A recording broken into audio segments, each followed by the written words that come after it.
Hello to anyone who's online. My apologies for disappearing for a minute. I just went to go and look for my actual glasses because I just realised I'm still wearing sunglasses from when I just came in. So, yeah, you're going to have to put up with me looking either an aging rock star, complete with the receding hairline, or indeed an ex-con. So, yeah, I don't know what I've done with it. But anyway, either way, anyone who's online, I think it looks like there's 4 of you. Good evening. How are you doing? Yeah, just thought I'd pop on. Got about half hour free. The wife and are out at the moment, so I thought I'd just pop on and say hello to everyone because it's been a while. George, oh me, mate, George. Thank you, mate, for your continued support. You are one of the OGs, one of those ones that stuck by me through my continued periods of absence. Sorry, I'm not drunk, honestly. Yeah, so appreciate it, George. Kevin, sorry, I don't know if you're Kevin or a Kev. Hello, mate. Good evening.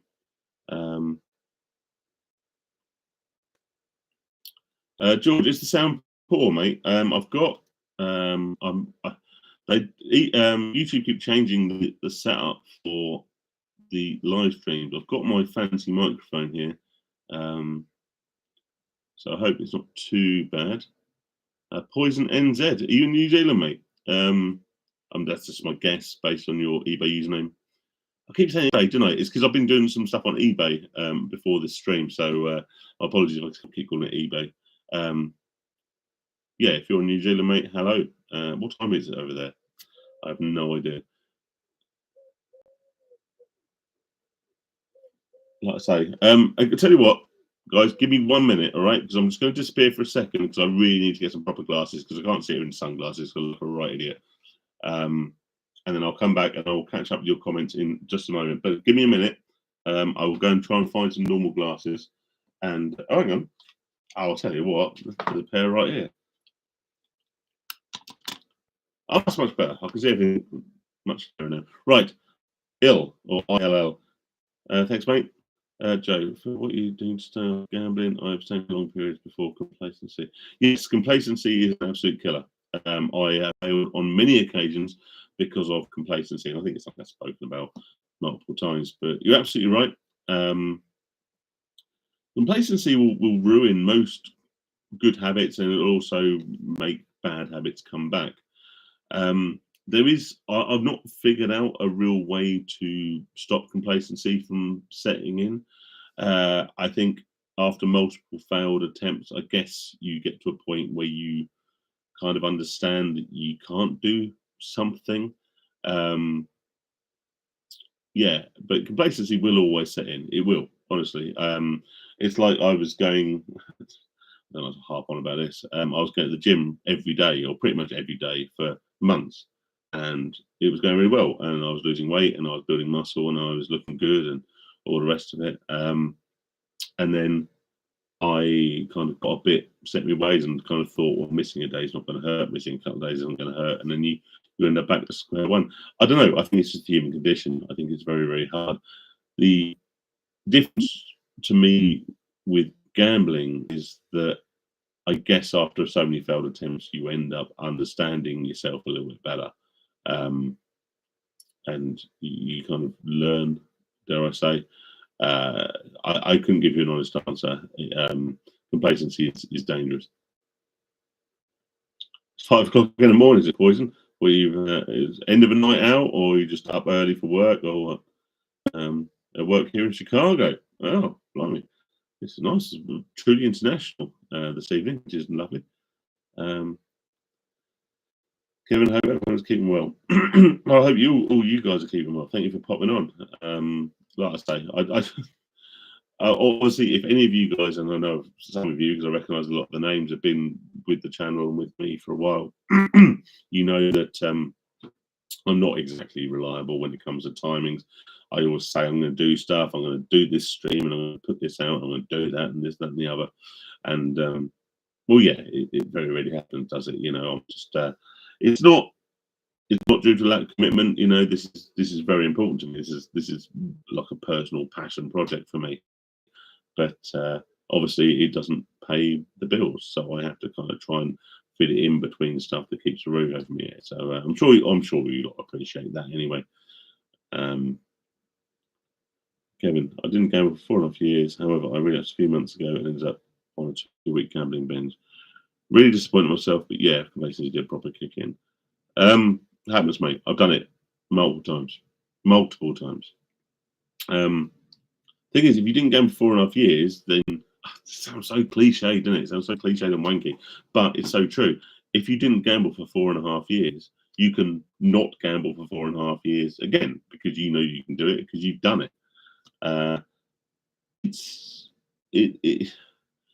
one of those things, isn't it? It's you're always going to feel shit. And the problem with gambling, of course, is it's unlike other addictions where, you know, if you are an alcoholic or addicted to some form of recreational drug or whatever, and you have a lapse the last couple of weeks, then you don't necessarily put yourself back to square one.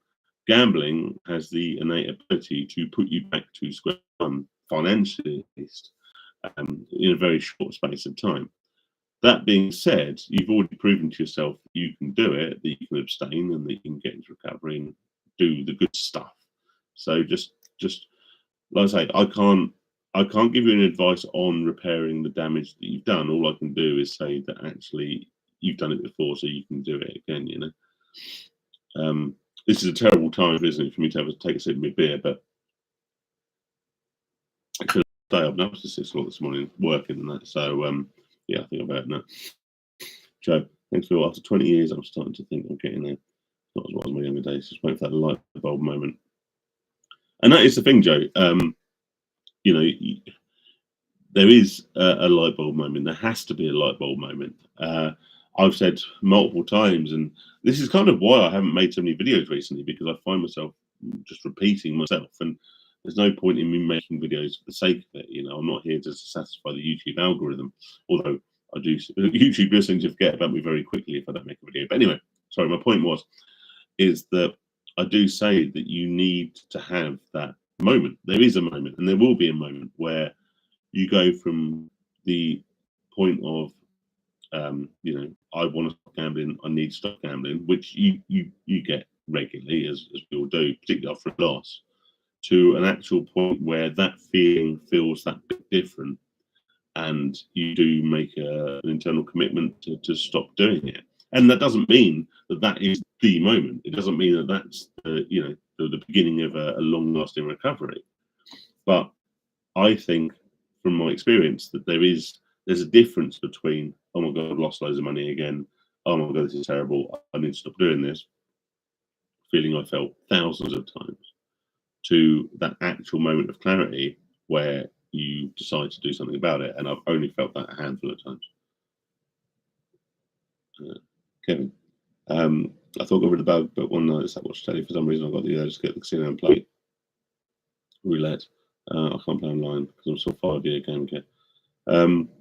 Well, it's good that you're on game care. I presume it's like GameStop or one of those sort of things that blocks you from playing online. So that's really good. I'm not a roulette player. Never been a roulette player. The only time I used to play roulette is when I was out on the beer with my mates. This is back when, you know, the old school pub teas in pubs. I used to occasionally go in and just put 20 quid on red. Always red, funny enough. And if it won, I used to buy the next round, and if I lost, I didn't. Which is a stupid thing to do, really, because ultimately you can't actually win then, can you? Because if you win, you're giving your money away, and if you lose, you've lost your money. So it was a bit stupid, but that's what I used to do. Winchester Disc, how long have you been off gambling now, Phil? I couldn't honestly tell you, mate.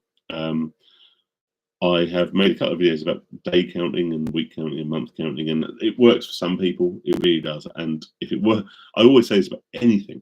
If it works for you, then just keep doing it because it's working. You know, I've said this about GA, which I'm not a massive fan of, but if it works for you, then it works.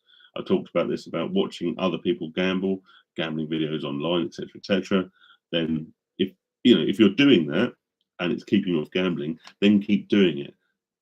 There are some sort of very solid underlying common sense things to do when you're trying to get into recovery. But what I would say is that not everyone's recovery is the same. So I've gone off tangent here. I've not got so long I have been gambling for. Years, a few years. I don't know. Actually, if you scroll back to my channel, there'll be a relapse video then. Kevin, I think it's down to boredom and loneliness. I was 4 years of zero gambling. Yeah, that's the problem, isn't it? Is because I always talk, and I have spoken far more times than you guys probably even care to remember, because I do repeat myself. I appreciate that. I talk about the gambling hangover, don't I? And the problem is that's a short-term thing, right? Waking up in the morning, feeling like you've been punched in the stomach, remembering the amount of money you lost the day before, etc., etc., etc. Right? That's a short-term gambling hangover, and that fades, and then you go back.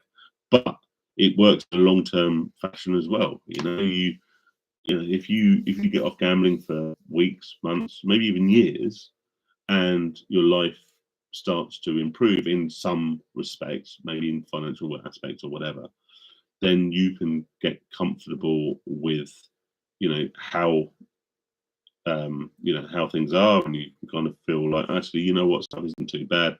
I can go back and have a little punt. And you know what? I won't even sit here and say that every time that leads to disaster, but it leads to disaster enough times that it's probably best avoided. So yeah, that's a fairly common cycle. I don't know what the solution is.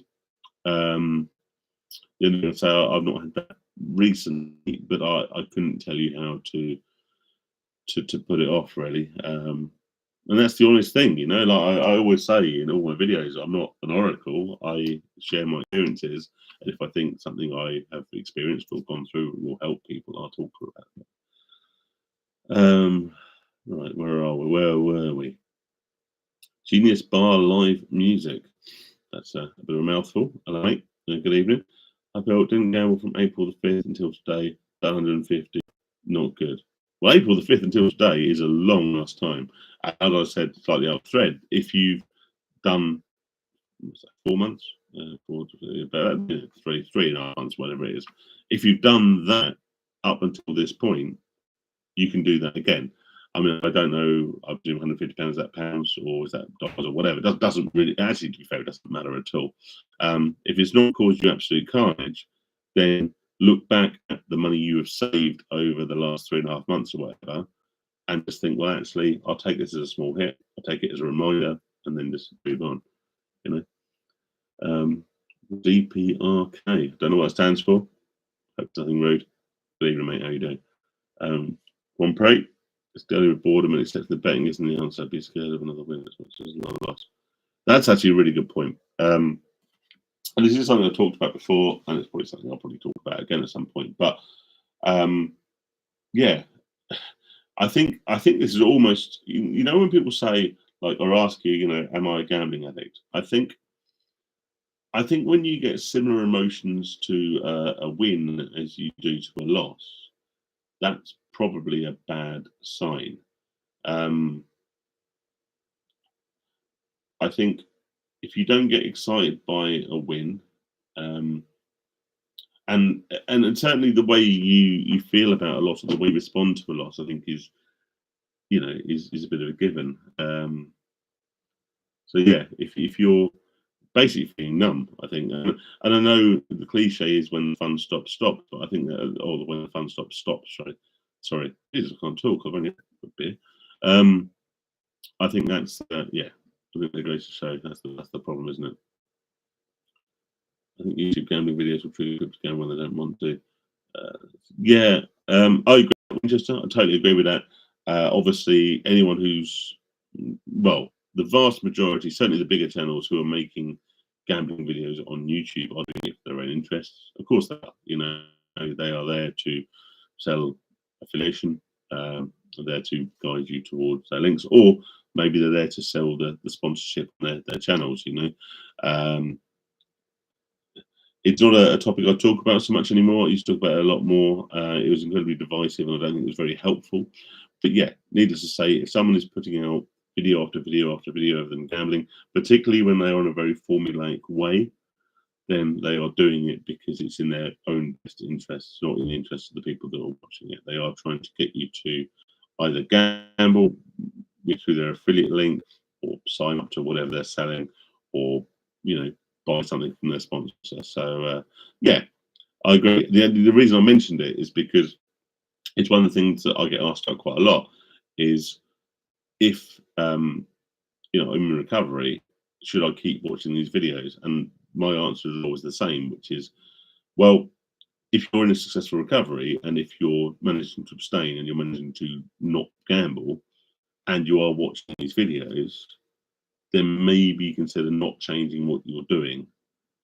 I think ultimately, if you are years and years into a recovery and you're still watching other people gamble, maybe there's a question about that. But if you're doing something and it's working for you, then just keep doing what you're doing. You know.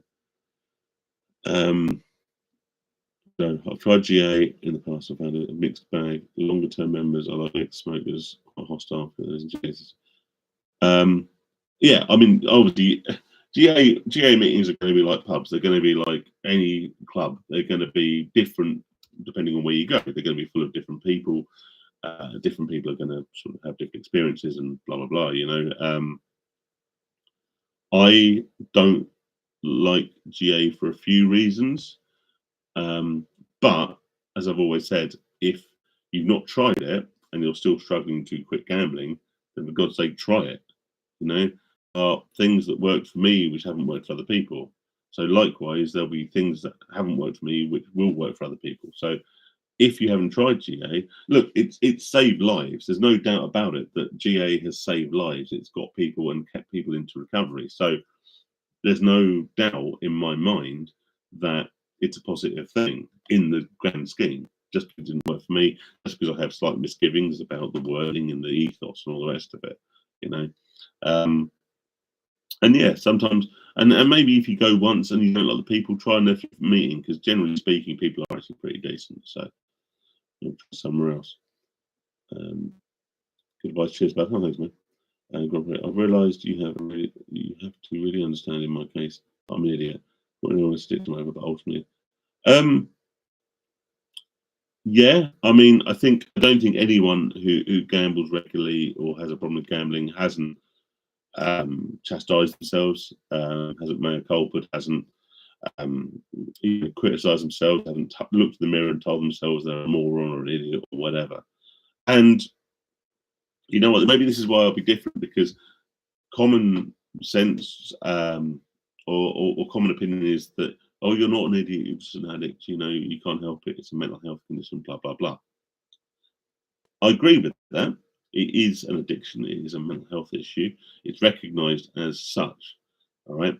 And I'm not saying that you are an idiot, I'm not saying that I'm an idiot, I'm not saying that anyone who's watching this video or is experiencing this problem is an idiot. What I'm saying is that I think the common consensus, which is, oh, it's not you, it's an addiction, it's a mental health issue, can be, albeit well-meaning, negative, because what it does is it lifts that sort of personal responsibility off your shoulders.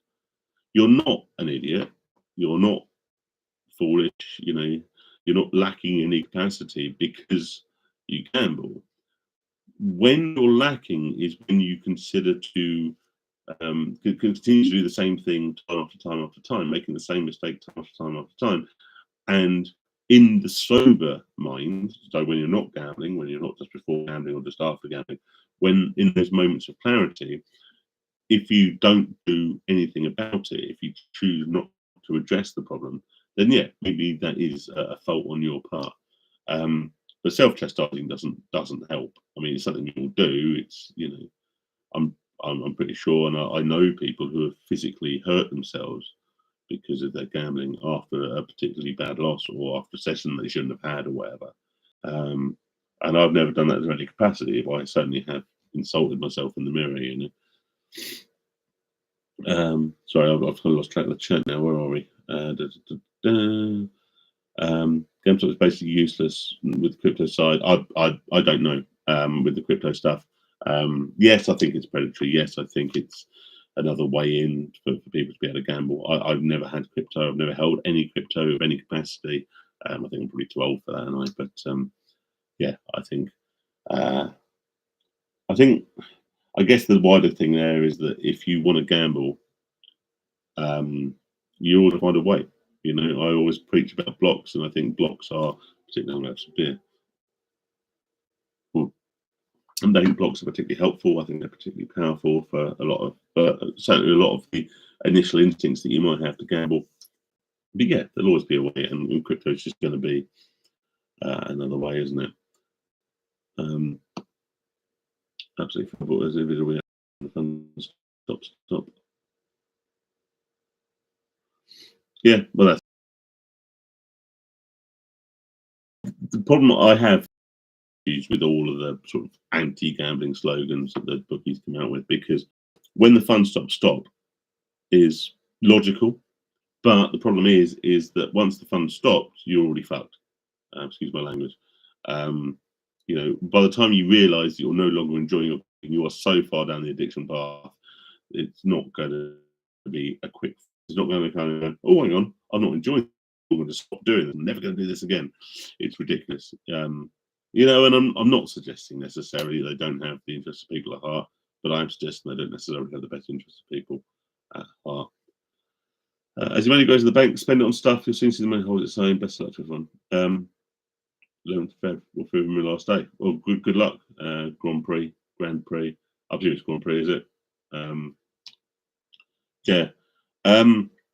Money's a weird one. Money will come back if you quit gambling, but don't expect it to come back straight away. In fact, actually, you'll probably feel worse off. If you decide to get into recovery, you'll feel worse off straight away because you'll actually, in the short term, address your financial situation. And if you're anything like me, it'll be a lot worse than you thought it was going to be, and you'll feel a lot worse off. But just accept that actually, and I'm going to use a Chinese quote, which I always butcher, right? The best time to plant a tree was 40 years ago. The second best time is now.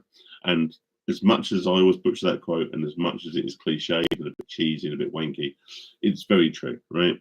If you are in that situation financially because of gambling, or you know, just gambling in general, if you can start your abstinence now, that's the second best time to try it. You know, your best was never to start gambling in the first place, but we are where we are. Pete, good evening, Pete. How are you doing? I feel you've spoken so much about how the school you went to wasn't for you, how much you benefit from them. The school I went to wasn't for me. Anyone who's missed this, I'll just very fleetingly touch on it.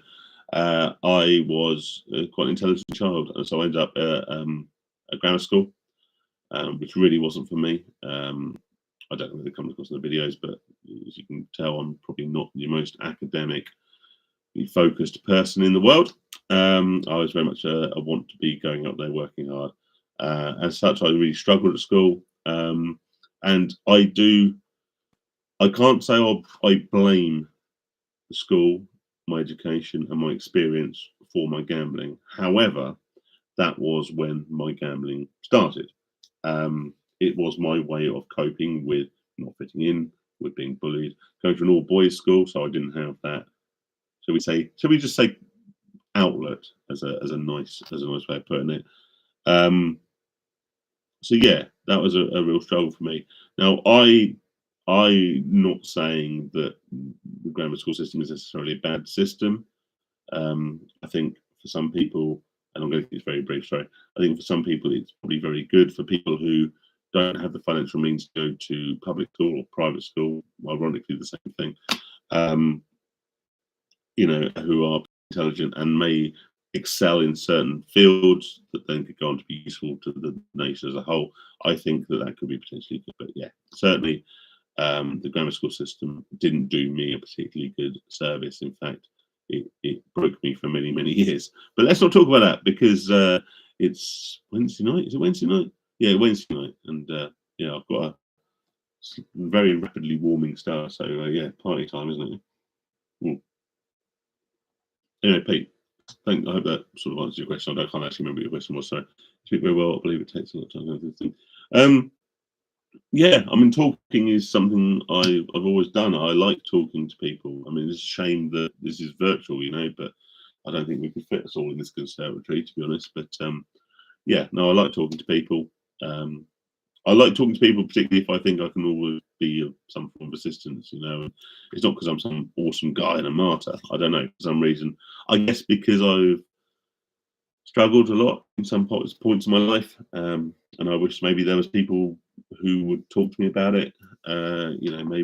Maybe that's why I like now doing this sort of stuff. Anyway, I'm getting emotional, so let's move on.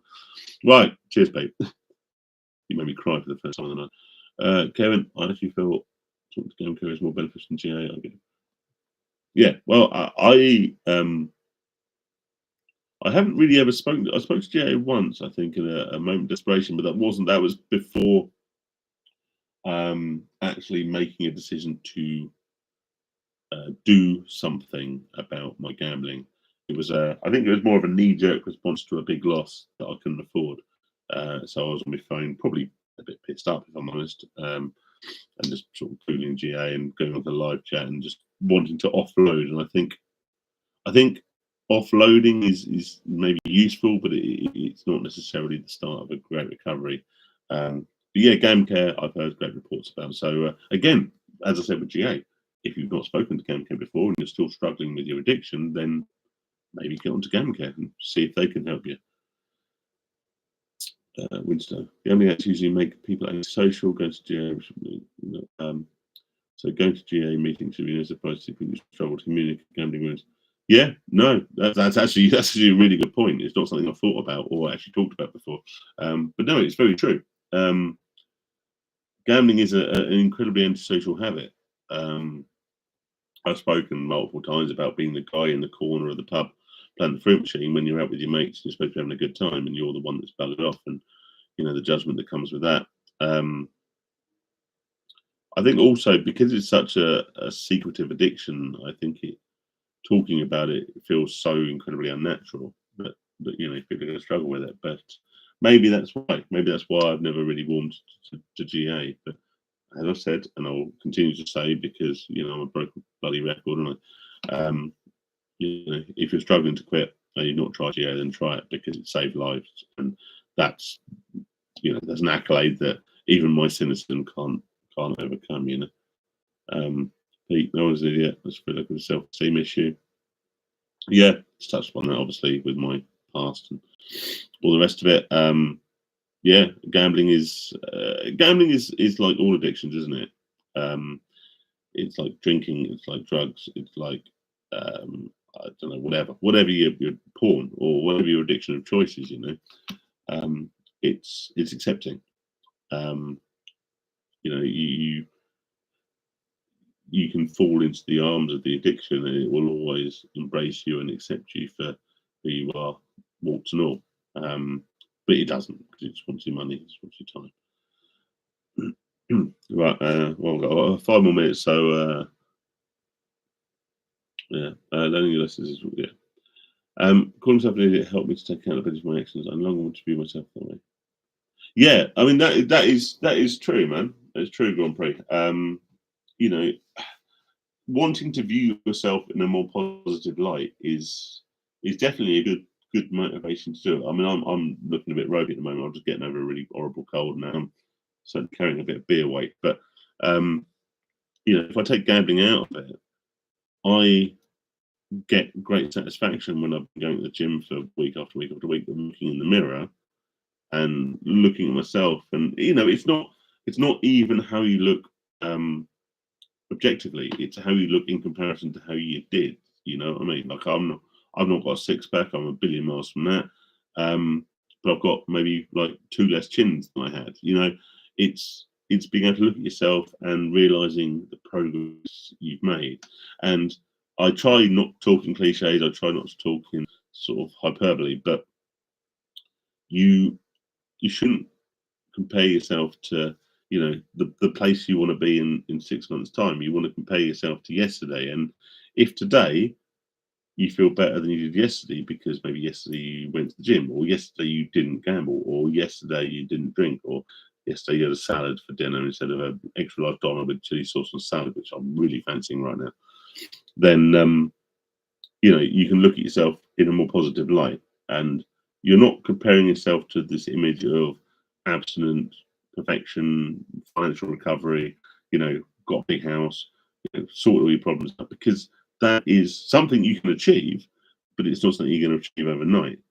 But if you can look back at yourself in the morning, you can wake up and go, hang on a minute, hang on, my wallet's still got the same money in it that I had yesterday. Or if it hasn't, it's because I went out and bought this, or I went and had a couple of pints, I spent a tenner, or whatever.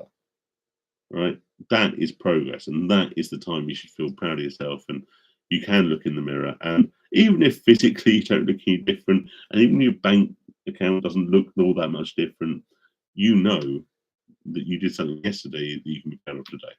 And I will try not to do for the next 3 or 4 minutes. I'm trying to extend this out a little bit. I'll try not to do any more cliches.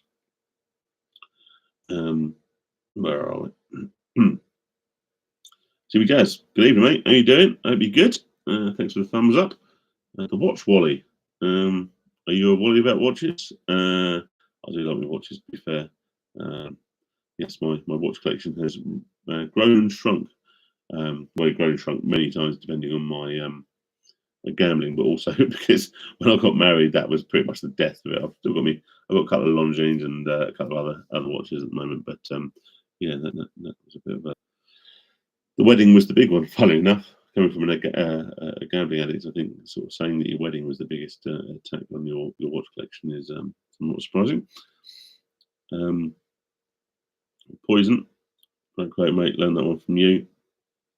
Sorry, mate. Which quote was that? Like I say, most of the quotes I come out with, I will say, and I do always say this, normally come from someone who's smarter than me. Right? They're just ones that I've heard and thought, oh, good. That's a really good quote. I'm going to really use that. And I do really use it. Joe, Phil, do you find helping others through your videos? It's still gambling free for me. It did in the beginning because I felt accountable because I was talking about it. I felt accountable to the 16, 17 or whatever subscribers I had. I felt accountable to them. No, now I do it primarily to try and help people. And that sounds really lame, doesn't it? It sounds really wanky. It sounds like, oh, look at me, I'm a martyr. But it's not that at all. It's I do just try and help people now. In some respects, and not to an extent that concerns me, I think that I'm now talking about gambling at a time where maybe I wouldn't be thinking about it at all. But yeah, no, I continue to do this because it's something that means a lot to me, and also it means I get to cross promote all my other channels. Hang on, let's see. Can I send you guys a link to my other channel? Yeah, there you go. We'll pop over there and that, and you can hear me rant about all sorts of random stuff. Anyway, Phil, hello, Phil, another Phil. Welcome, thank you. Do you find there's anything in particular triggers urges nowadays? There is really nothing in particular. Sorry, that's a really lame answer, isn't it? I wish I could tell you there was something particular. Actually, you know what? The only thing that sometimes makes me think about gambling is because I don't know about you lot, but I'm a big darts fan, all right, and it's really, really difficult. That's going to start soon.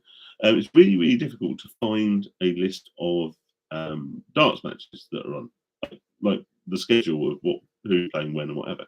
So I still go on to Sky Bet to see what darts games are on because bookies are really good at listing what times things are on. And every now and then I will catch a look at some odds. Or if we're just having a chat in the pub and someone says, oh, who's going to be the next England manager, for example. And you look and you go, oh, I don't know, that's a good price. And that's the only times I think that my brain kind of goes, oh, that's a good price. Maybe you can have a little punt on that. And obviously I can't because I'm so blocked. It's ridiculous. Honestly, I can't even buy a lottery ticket online now. Which is great. I mean, it is really good, but it's where are we? Great. Do as many cliches as you want. Live by them all. My favourite. Everyone's perception is their own reality. Yeah, That's good. That's a good one. That's a bit of a favourite. I've not used that one, but I'll try and use that in a future video. Right. If you've got any more questions, get them in the next minute, and then I really need to go because I've got other stuff I need to do. Um, if you if you have impulse control, you can trust yourself and you'll be happy. It's the hard reality. I tell you what, we are bashing these cliches. We are bashing this advice out of the parks, aren't we? It's very true. It is true. I'm not undermining it. It's a very good piece of advice. But yeah, no, it's looking good. Paul also reacted last night. I was still far better friends with someone when I was in deep progress, not perfection. You know what? That progress but not perfection. I don't know if I've heard you said it before. There's a graphic on the wall of the gym that I go to, which says exactly that. It says progress, not perfection. And I think I've commented on it before, but I think I just think it's that's so poignant, isn't it? It's because we're fed constantly, and this will go off on a tangent. We're fed constantly images of perfection. We're told about people's perfect lives, and they've got a house in Beverly Hills and a Lamborghini and the gold Rolex and all the rest of it. And we're fed this image of perceived perfection, and you know, 99.93%, which is an arbitrary percentage I just made up, of us are never going to. We're never going to attain that level of perceived perfection. Now, don't get me wrong; these people have got their own problems, but that's a story for another day, right? You want progress, and you want what you don't want is progress towards some arbitrary goal that someone else has set. What you want is progress in your own life towards a better version of your life for you. All right. Having a mansion in Beverly Hills and a Lamborghini isn't for everyone. Yeah, it looks like fun, but it's not for everyone. Um, if you're married and you have kids or whatever, maybe your idea of a perfect life is just to have, you know, a couple of grand in the bank or a few hundred quid in the bank, you know, maybe an extra holiday every year, maybe go to take the kids to Butlins once a year, you know, and have a bit more time together. Maybe have a takeaway on a Saturday night all together and watch some crappy telly. You know, maybe that is the improvement in your life that you want to see. And so progress towards that is not only more attainable, but it's far more practical and far more sensible and definitely a better aim than this perceived perfection, which you know may or may not exist. Joe, pleased to see you doing well. Thanks for your videos. Appreciate it. Cheers, Joe. Appreciate that, man. Smog. Uh, sorry, mate. You've joined literally just as I was about to bugger off and go do some work. I've got a spreadsheet I'm working on. Trust me. You can't see already. I'm already a little bit tired, but yeah, Smog. Appreciate it, mate. Thank you for popping along. I'll say what I always say. I'll try and give you more warning next time I'm going to do a live stream, but I never do because I'm rubbish. As simple as that. And it's not right. Last thing, it's really not rubbish. It's just that you know I have a job, I have a family, I have other things I need to do. I have what is perceived as a life. You know, if I could sit here every night and chat to you guys every night, that'd be great, but I can't. It's as simple as that. So I do hope to see you all again soon.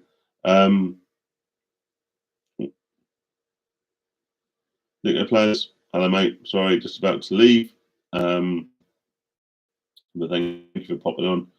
Smog was just watching that video about when you're talking about buttons. I'll tell you what, man. I would say, oh, geez, Graham. Oh, all the old school names are popping up. Oh, I feel bad now. Apologies, but I do have to go. Yeah, that was yeah. They you know, I don't know my wife is my streams, but yeah, those days were, dare I say, the happiest days of my life. It was the escape from the aforementioned grammar school education where I didn't fit in, I was bullied, and life was shit, and that's where I developed my addiction for gambling.